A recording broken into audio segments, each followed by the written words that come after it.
부동산에 집을 보시러 오는 분들 중에 의외로 아무것도 모르고 그냥 오시는 분들이 정말 많습니다. 이 영상을 보지 않고 덜컥 계약했다가 나중에 피 같은 내 보증금을 전액을 날릴 수도 있습니다. 지금부터 딱 5분만 집중해 주세요. 여러분의 귀중한 재산을 지키는 임대차 필수 상식 아주 쉽게 알려드리겠습니다.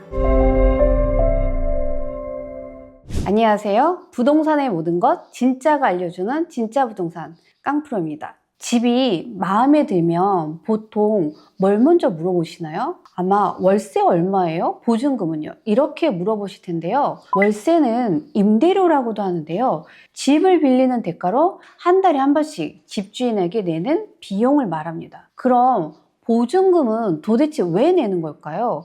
혹시라도 여러분이 월세를 제때 내지 못할 경우를 대비해서 집주인이 미리 받아두는 담보금이라고 보시면 됩니다. 보통 월세 10개월치 정도 금액을 보증금으로 산정하는 경우가 많습니다. 우리나라에만 있는 전세는 매달 월세를 내는 대신에 큰 목돈을 보증금으로 맡겨두고 사는 방식을 말하죠. 다음은 계약서 쓸 때 가장 헷갈리는 용어입니다.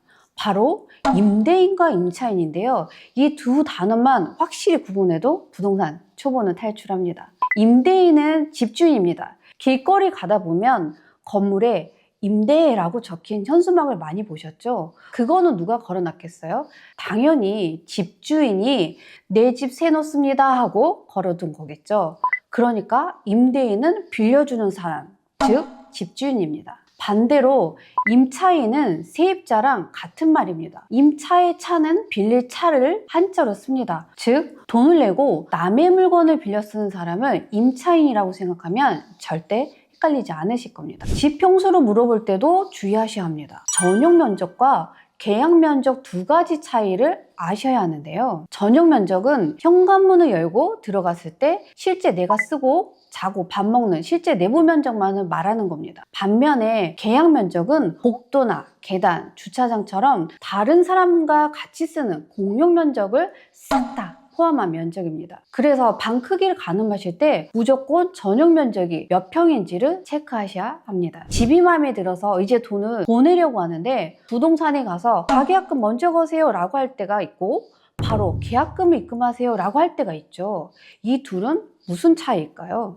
가계약금은 이 집이 너무 마음에 드니까 다른 사람이 채가지 못하게 일단 찜을 해두는 겁니다. 일부 약소한 금액이라도 먼저 입금해서 방이 나가지 않게 잡아두는 거겠죠. 그래야 본 계약 때까지 마음의 여유가 생기니까요. 반면에 계약금은 전체 보증금의 약 10% 정도 되는 금액을 정계약서를 작성할 때 지급하는 돈입니다. 예를 들어 보증금이 1,000만 원이라면 계약금은 100만 원 정도가 되는 거고 가계약금은 10만 원 정도만 먼저 거는 거라고 보시면 됩니다. 마지막으로 잔금은 전체 보증금에서 이미 낸 계약금을 뺀 나머지 금액을 말합니다. 보증금 1,000만 원 중에서 계약금으로 100만 원을 냈다면 입주하는 날 나머지 900만 원이 잔금이 되는 거죠.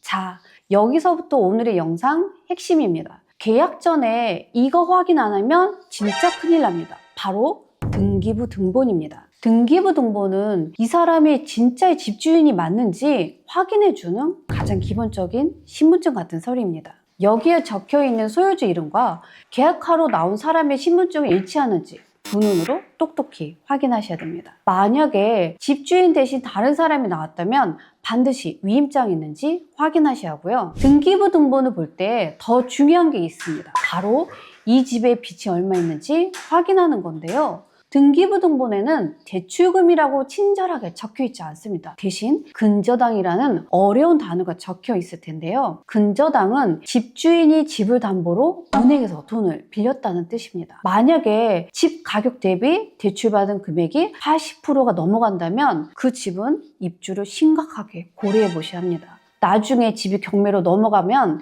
내 보증금을 못 돌려받을 수도 있습니다. 무사히 잔금까지 다 치르셨나요? 그럼 짐 풀기 전에 당장 뛰어가야 할 곳이 있습니다. 계약서를 들고 바로 행정복지센터로 가셔서 확정일자를 받으셔야 합니다. 확정일자는 온라인으로도 신청 가능합니다. 확정일자는 공공기관에서 당신이 이날짜에 정식으로 임대차 계약서를 쓴 게 맞습니다 라고 도장을 찍어 증명해 주는 것입니다. 혹시나 내가 살던 집이 경매에 넘어가더라도 내 보증금을 법적으로 보호받을 수 있고 지킬 수 있는 가장 강력하고 중요한 안전장치입니다. 귀찮다고 미루지 마세요. 여러분의 전 재산이 걸린 일입니다. 오늘 알려드린 이 내용만 확실하게 숙지하신다면 어디 가서 계약하시더라도 사기당할 걱정 없이 안전하게 계약할 수 있습니다. 만기 때까지 2다리 뻗고 마음 편하게 사실 수 있을 겁니다. 열심히 돈 벌어서 남의 집 빌려 쓰는 거 말고 내 집 장만도 하나 해야겠죠? 다음에는 집을 살 때, 매매할 때 알아야 할 용어들을 아주 쉽게 정리해 드리겠습니다. 오늘의 내용은 여기까지입니다. 도움이 되셨다면 좋아요, 구독, 알림 설정 부탁드릴게요. 지금까지 부동산의 모든 것 진짜가 알려주는 진짜 부동산 깡프로였습니다.